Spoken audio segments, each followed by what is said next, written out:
Here are some tips for improving your home curb appeal.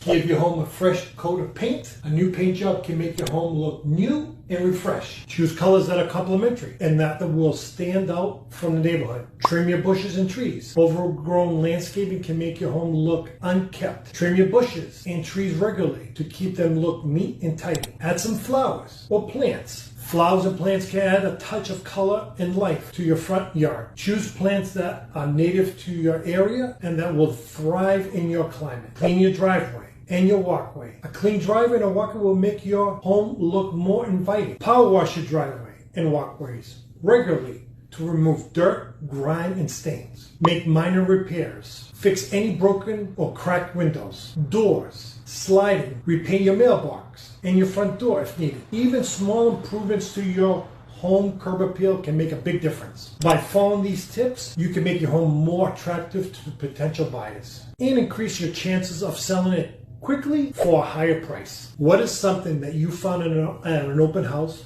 that turned you off? Please comment below.